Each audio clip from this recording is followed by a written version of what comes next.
The summer of 1787 in Philadelphia was not merely hot, it was a crucible of political anxiety.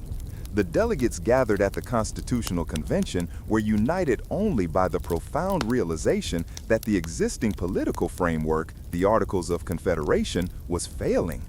Their task was to invent a new executive office, but the path to its election was fraught with fear, illuminating the deepest cleavages in the nascent American experiment.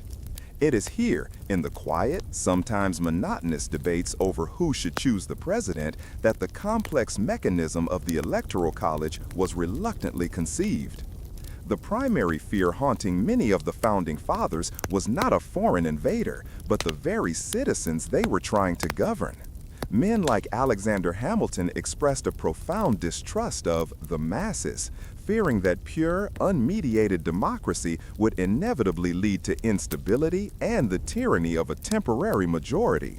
They worried that a popular vote for the presidency would invariably concentrate power in the hands of a few populous states, ignoring the disparate interests of the smaller, less centralized polities. This apprehension was the first barrier. How could they vest power in the people while simultaneously protecting the republic from what they perceived as the people's fickle nature? The delegates considered and promptly rejected several simpler solutions. Direct popular election was deemed too risky and too disadvantageous to the less populated states of the South and interior, which worried that their concerns would be perpetually overshadowed by the coastal centers of population. Conversely, electing the president through a simple vote in the newly proposed Congress was feared for an entirely different reason. Such a method would utterly violate the cherished principle of the separation of powers, rendering the executive subservient to the legislative branch. The president, constantly beholden to Congress for re-election, would lose the independence necessary to check legislative excess, blurring the institutional lines the delegates were meticulously trying to draw. This deadlock was further complicated by the fierce dispute over state sovereignty. Small states, championing the principle of equality, demanded an equal voice, echoing their successful push for 2 senators per state. Large states, however, insisted that power must be proportional to population. The creation of the presidency, the most powerful office, was dangerously close to shattering the delicate alliance. The solution, finally proposed by the Committee of 11, was not a revolutionary idea, but a cautious compromise, a political hybrid intended to bridge the chasm between proportionality and equality. The Electoral College, then, was not a product of great enthusiasm, but of necessary, laborious compromise.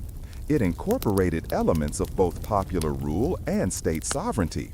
The number of electors each state received would be based on its total representation in Congress, its House members, reflecting population, plus its 2 Senate members, reflecting state equality. This ingenious, if awkward, solution ensured that the populous states would have a stronger voice, but the smaller states would still maintain a disproportionately larger influence than a pure popular count would afford them.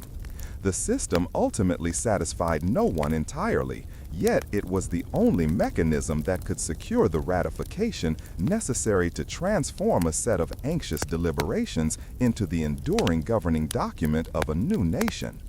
It was a reluctant foundation built upon a mutual, quiet fear of what the future and the people might bring. Having settled the fundamental question of how the executive should be chosen, neither by the direct voice of the people nor by the dependent will of the legislature, the delegates in Philadelphia turned to the intricate and often uncomfortable mathematical mechanics of the process. The system they devised, a true Rube Goldberg machine of political power, required meticulous calculation, and this calculus inevitably led them to confront the most morally compromising aspect of their union, slavery. The Electoral College system mandated that each state would receive a number of electors equal to its total congressional delegation, its representation in the House, plus its 2 senators. This seemingly straightforward formula immediately raised a profound and divisive question for the slaveholding states of the South. Should enslaved people who were denied the right to vote or any measure of citizenship be counted when determining a state's population for the purpose of representation? If they were not counted at all, the power of Southern states in the House and, crucially, in the Electoral College would be drastically diminished. If they were counted fully, it would give the Southern states immense leverage in national elections, based not on free voters, but on human property. This brutal negotiation resulted in the infamous 3/5 compromise. This rule dictated that for representation purposes, every enslaved person would be counted as 3/5 of a free person. This compromise injected a powerful latent force into the Electoral College that would shape American history for decades. While the agreement was officially a compromise over the apportionment of seats in the House of Representatives, its effect spilled directly into the presidential selection process.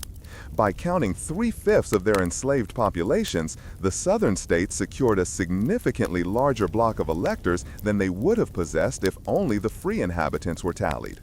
In essence, the 3/5 clause artificially boosted the electoral power of slaveholding interests, effectively giving white voters in the South extra weight in selecting the president, a factor that helped elect several early presidents, including Thomas Jefferson. Outside of this moral arithmetic, the delegates also solidified the core procedure for the electors themselves. The chosen individuals, typically prominent local figures, often those who held the most political influence in their states, were not meant to be mere rubber stamps. They were envisioned as a second layer of deliberation, a filter of wisdom intended to cast an independent and informed vote for the most qualified candidate, free from the fleeting passions of the general populace. The Constitution stated simply that electors must meet in their respective states and cast their votes. There was no requirement that they be nominated in the modern sense, nor were they initially required to pledge their vote to a specific candidate. This crucial ambiguity, the potential for an elector to be faithless, was baked into the system from the start. Ultimately, the mechanical structure of the Electoral College as defined in 1787 was the result of political triage. It was a convoluted system designed to secure the Union at all costs. It protected small states, it ensured executive independence, and, by necessity, it accommodated the deeply entrenched institution of slavery through the mathematically awkward yet politically essential 3/5 compromise. It was not a perfect design, but a complex tapestry woven from democratic ambition and cynical political reality. The intricate machinery of the Electoral College, designed in 1787 to filter passion and prevent factions, was stress-tested far sooner than its architects anticipated. The very first cracks in the system appeared during the tumultuous election cycle of 1796, but the complete breakdown occurred just 4 years later in the pivotal election of 1800. This crisis did not just expose flaws in the constitutional mechanics, it confirmed the unwelcome rise of organized political parties, forcing an emergency constitutional fix that fundamentally altered the American presidency. The original constitutional method for electing the executive was beautifully simple in its conception, yet utterly impractical in the face of partisanship. Electors cast 2 votes for president, with the rule stipulating that at least one of those votes must be for a candidate who was not an inhabitant of the elector's own state. The individual who received the highest number of electoral votes, provided it was a majority, became president, and the runner-up became vice president. This system was predicated on the naive hope that political aspirants would rise above factional interests. The election of 1800, often called the Revolution of 1800, decisively shattered this hope. Thomas Jefferson, the candidate for the Democratic-Republican Party, and Aaron Burr, his running mate, were intended to be a ticket. However, due to the system's flaw, all 73 Democratic-Republican electors faithfully cast 1 vote for Jefferson and 1 vote for Burr. This resulted in a perfect 73-73 tie for the presidency. The stalemate immediately kicked the presidential selection process into the House of Representatives, where the vote was to be decided by state delegations, with each state holding 1 vote. Despite the clear intent of the voters that Jefferson should be president, the lame duck Federalist-controlled House seized the opportunity to frustrate their rivals. Over the next 35 ballots, the House remained deadlocked, with the Federalists consistently voting for Burr. The young nation faced a catastrophic constitutional crisis, paralysis at the highest level of government, leading to fears of civil war and even military intervention.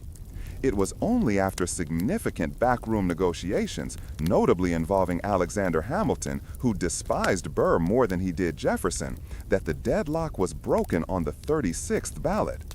Jefferson was finally elected president. The terrifying proximity to disaster made it clear that the original electoral system was completely unsustainable in a world where candidates ran on distinct opposing party tickets. The age of nonpartisan independent electors was over. The age of disciplined party-line voting had begun. To prevent such a paralyzing tie from ever happening again, Congress moved swiftly.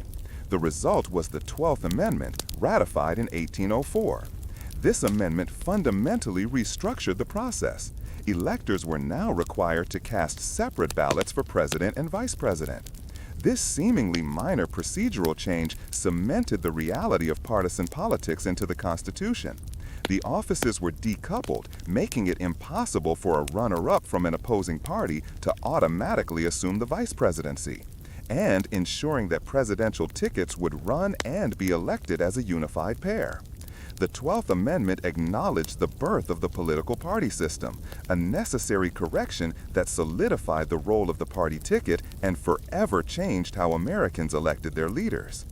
While the 12th Amendment addressed the immediate mechanical disaster of partisan ties, it did not, and perhaps could not, resolve the inherent tension between the national popular will and the results delivered by the state-based Electoral College. In the centuries since its creation, the college has survived not as the founders' intended filter of wisdom, but as a system of winner-take-all political accounting, repeatedly challenged by its most persistent and unsettling quirk, the potential for the faithless elector. The electors, once intended to be deliberative statesmen casting an independent vote, have, since the 1800s, devolved into party functionaries. Today, they are almost universally chosen by state party conventions or leadership, and are expected, both by party rules and by the modern electorate, to be mere agents who rubber stamp the popular vote outcome of their state. Yet, the question of whether an elector is legally bound to vote for their party's candidate remains a complex, living issue that reemerges with every close, controversial election. The concept of the faithless elector refers to an elector who casts a vote for a candidate different from the one designated by the popular vote in their state, or perhaps casts no vote at all. While there is no specific federal law punishing such an act, most states have implemented their own methods to prevent it. Some states impose small fines. Others treat a faithless vote as an automatic resignation, immediately replacing the elector with an alternate. Historically, faithless electors have rarely changed the outcome of a presidential election. Their acts have typically been protests, personal errors, or gestures of defiance, often receiving more attention for their curiosity than for their political impact. However, the potential for faithlessness gained significant urgency following the elections of 2000 and 2016, both of which saw the popular vote winner lose the Electoral College vote. These outcomes sharpened the focus on the system's core democratic deficit and increased speculation that a coordinated group of faithless electors could, theoretically, overturn a close contest. This modern controversy highlights the enduring, divisive legacy of the college. Critics argue that the system violates the fundamental principle of one person, one vote, pointing out that votes cast in states with smaller populations carry disproportionately more weight than those in larger states. Furthermore, the winner-take-all rule employed by almost every state marginalizes voters in states where their party is not dominant, making millions of votes effectively irrelevant to the final outcome. Defenders of the system, however, argue that the college is vital because it protects the interests of smaller states, prevents candidates from focusing solely on densely populated urban centers, and maintains the federal character of the United States. For them, it is a necessary structural element designed to promote geographical balance and stability over the raw majority rule. Thus, the Electoral College persists as a constitutional compromise, a living relic of the Founding Fathers' fears. The faithless vote, the most visible crack in its modern armor, serves as a recurring reminder that the intricate state-based system of presidential selection is constantly teetering between stability and democratic tension, ensuring that its eventual reform or ultimate continuation remains one of the most volatile and fundamental debates in American political life. This long and detailed discussion of American history slowly comes to an end right here. We hope that this quiet narration has helped your mind find rest and has made your sleep even deeper and more comfortable. To listen to another dull yet important chapter from the pages of history on a future night, you may follow the channel. May every one of your nights be tranquil and restful. Good night.